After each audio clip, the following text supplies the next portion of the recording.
नमस्कार मंडळी, लक्ष्मीच्या पावलांनी या मालिकेच्या आजच्या भागात आज आपण बघणार आहोत. खरेंच्या घरून कला आणि अद्वैत आता चांदेकरांच्या घरी आलेले असतात. दोघं जण गाडीमध्येच असतात. घर पाहिल्यावर कुठेतरी अद्वैत आता सुखाचा श्वास घेतो आणि म्हणतो की फायनली. तेव्हा कला हसते. अद्वैत तिला म्हणतो की का हसतेस तू? नाही, हसण्याचं काही कारण आहे का? हे बघ, तू हसली तर मी चिडेल आणि मी चिडल्यावर तुला आनंद होईल असं जर तुला वाटत असेल तर हा केवळ आणि केवळ तुझा फक्त आणि फक्त गैरसमज आहे. आणि तसंही मला काही राग वगैरे येणार नाही. तुला फक्त उचकवायचं आहे ना, मला उचकव मग. तसंही मला काही फरक पडणार नाही. विचार का बरं? नाही, तसं उत्तर नाही दिलं तरी मला काही फरक पडणार नाही. ऍक्च्युली या क्षणी मी आता जगातला सर्वात सुखी माणूस आहे असं मला वाटतंय, कारण फायनली मी माझ्या घरात पोहोचलोय. कला म्हणते की अरे अरे अरे चांदेकर, खरं सांगू का, मला तुझी इतकी कीव येते ना. अद्वैत म्हणतो की कीव येते? तुला माझी कीव येते का? आणि तू शुद्धित तर आहेस ना, तू असं बोलतेस? कला म्हणते की हो, मग मी पूर्णपणे शुद्धित आहे. कला म्हणते की अरे अद्वैत, मी तर शुद्ध मनाने सांगतेय. काय तू तर परफेक्शनिस्ट आहे, तू तर अगदी योग्य ऐकलंय मी जे काही बोलले ते. अद्वैत तिला म्हणतो की खरंच तुला शब्दांचे अर्थ कळतात का गं, की नुसतं फेकायचं म्हणून फेकत असतेस? अद्वैत तिला म्हणतो की काय आहे माहितीये का, तुला प्रॉब्लेम सांगू का खरा काय आहे? कारण मी आज आनंदी आहे ना, ते तुला देखवत नाहीये. त्याला म्हणते की बरं ठीक आहे, की हा शब्द जरा बाजूला ठेव. तुला कुपमंडूक वृत्ती म्हणजे काय तुला माहितीये का? अद्वैत म्हणतो की काय? तेव्हा कला म्हणते की हा, मला माहिती आहे, तुला ते माहितीच नसेल. बरं जाऊ दे, मी सांगते ना. कूप म्हणजे विहीर. विहीर जी माझ्याकडे होती बघितलीस ना तू, त्याला ना कूप म्हणतात. आणि मंडूक म्हणजे बेडूक.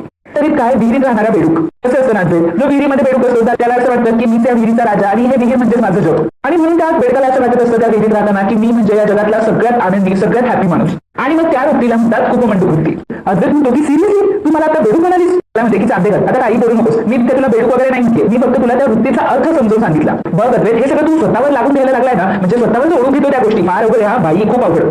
अद्वैत म्हणतो की हो हो हो, हे बाकी तू अगदी बरोबर बोललीस. बाई तर तू आहेस, महा भयंकर इरिटेड बाई असतो. आणि तू अशी बाई आहेस ना की तू जे काही बोलतेस त्यातलं 50% हे निघलेच असतं. कला म्हणते की चला, म्हणजे तू कबूल करतोय तर माझ्या गोष्टीतलं किंवा माझ्या बोलण्यातलं 50% तरी काहीतरी घेण्यासारखं. अरे माझ्या बोलण्यातलं तू 50% तरी घेतोयस, परंतु माझं काय, मला तुझ्या बोलण्यातलं 100% सोड, 1% घ्यावंसं वाटत नाही. ते म्हणतात ना, मोठं घर पोकळ वासा. अद्वैत चांदेकर आहे तसा. अद्वैत कलाला म्हणतो की काय ग, एखादी गोष्ट तुला सांगायची असेल तर तुला 300-350 वाक्य का लागतात? तुला काय गरज एवढ्या वाक्यांची? कधी शॉर्ट अँड स्वीट बोलताच येत नाही का? त्याला म्हणते की काय करणार, तुझ्यासारख्या कडवट माणसांना गोडीत घेऊन सांगितलेलं पडत नाही ना त्यांना, म्हणून त्यांना असं सांगावं लागतं. मला ते काही कळायचं ना त्यांना, ते चटका लागल्यावरच कळतं. आणि तुला माहितीये का, हा तुझा जो आत्मविश्वास आहे ना, तो आत्मविश्वास एक ना एक दिवस तुला असा तोंडावर पाडेल की बघ. आणि त्या दिवसाची तर मी इतकी वाट बघते आतुरतेने की बस बस. अद्वैत म्हणतो की अच्छा, म्हणजे तुला असं म्हणायचंय का जसं फ्युचरमध्ये तुझं वागणं तुला तोंडावर पाडणार आहे, तशा प्रकार काही आहे का हा सगळा? अरे मी सुद्धा त्याच तर क्षणाची आतुरतेने वाट बघतोय. कला म्हणते की हो का, फार वाट नको बघूस, वाट चुकशील तू. अद्वैत म्हणतो की गप्प बस ग, वाटेल ते बोलू नको उगाच. कला म्हणते की अरे चांदेकर, किती पलटू आहेस तू. आताच तर मला म्हणाला ना की मला काय उचकायचं तेवढं उचक, मी तर काय उचकणार नाही. मला किती चिडवायचं तेवढं चिडव, मी काही चिडणारच नाही. मग आता कसं काय चिडला बरं तू? खरं सांगू का चांदेकर, तुला काही म्हणा, तुला इकडे ठेवा म्हणजे चांदेकरांच्या घरी ठेवा, नाही तर माझ्या घरी घेऊन जा, तू असाच राहणार. कावलेला चांदेकर एक नंबरचा चिडचिडा आहे, चिडचिडा पुढचा असं म्हणून कला आता दारू बाहेर जाते. अद्वैत सुद्धा कलाला इरिटेटिंग बोलत असतो. आता अद्वैत कलाला इरिटेटिंग बोलतो, त्यामुळे कला अद्वैतच्या गाडीचा जोराने दरवाजा बंद करते. अद्वैत अजूनच चिडतो आणि तू म्हणत असतो की ही बाई जर माझ्या आजूबाजूला असेल ना तर माझा मूड कधी चांगला असू शकत नाही. घरी आल्यावर मला जरा बरं वाटत होतं आता, परंतु बाईला मात्र सहनच होणार नाही. सगळ्या मूडची वाट लावून दिली फक्त माझ्या. अक्षरशः मी वेळा होईल या सगळ्या गोष्टींनी. तर मंडळी, एक मोठी अनाउन्समेंट मला करायची आहे की मागच्या हप्त्यातील आपली विजेती ठरलेली आहे कला रामटेके. सर्वप्रथम कला, तुमचं खूप खूप अभिनंदन.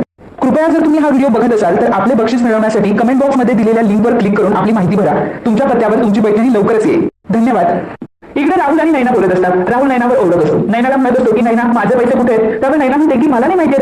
राहुल म्हणतो की उगाच कुठे बोलू नकोस ना नैना, मला माहिती आहे माझे पूर्ण 7 लाख रुपये होते, त्यातले 1 लाख रुपये तू कुठेतरी घाल केलेस. मग नैना राहुलला म्हणते की राहुल, पहिली गोष्ट म्हणजे तू माझ्याशी नीट बोलायचं, याबद्दल माझ्याशी अजिबात बोलायचं नाही. राहुल म्हणतो की हो का, मग मलाही अक्कल शिकवायची नाही. मी तुला माझ्या अकाउंटवर 7 लाख रुपये ट्रान्सफर करून द्यायला सांगितले होते ना, माझ्या अकाउंटवर फक्त 6 लाख रुपये दिसत आहे. बरोबर आहे, आज तू डॉक्टरकडे गेली होतीस ना, तेव्हाच तू 1 लाख रुपये गायब केली असणार. राहुल आता नैनाची बॅग घेतो आणि सगळी बॅग बेडवर खाली पडतो, तर त्यामध्ये कुठेही पैसे भेटत नाही. मग नैना राहुलला म्हणते की राहुल, अरे मी तुझी बायको आहे आणि तुझ्या होणाऱ्या बाळाची मम्मा सुद्धा आहे. मग मला सांग की मी का करेल असं?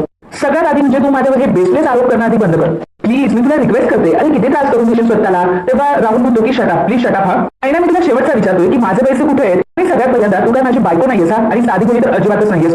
तू काय लायकीची ना, मला चांगलंच माहितीये. थांब, असं म्हणून राहुल आता कपाटामध्ये एक कपडे खाली फेकत असतो. त्याला वाटत असतं की नैनाने कुठेतरी ते 1 लाख रुपये लपवून ठेवलेस, त्यामुळे तो कपाटामध्ये ते पैसे शोधत असतो. मागे नैना मात्र हसत असते. नैना त्याला म्हणते की अरे काय करतोयस तू हे सगळं? मी तुला सांगितलं ना मी नाही घेतले हे पैसे. आणि हो, जरी मी पैसे घेतले तरी सुद्धा मी तुझी अर्धांगिनी आहे ना. अर्धांगिनी माहितीये ना तुला काय असतं? Better half. त्या हिशोबाने तर मला 3.5 लाख रुपये मिळायला हवे. अरे पण मी तुला सांगतेय की मी नाही घेतलंय आणि जे काही आहे ते आपल्या दोघांचा अर्थ तर आहे. राहुल नैनाला म्हणतो की गप्प बसा नैना तू.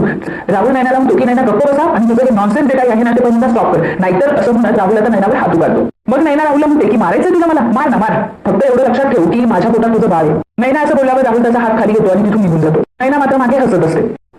तर मंडळी, आज आपल्या लाईकचं टार्गेट असणार आहे 1500 लाईक्स. मला माहिती आहे टार्गेट खूप मोठा आहे, परंतु हाही विश्वास आहे की तुम्ही ते टार्गेट नक्कीच कंप्लीट कराल.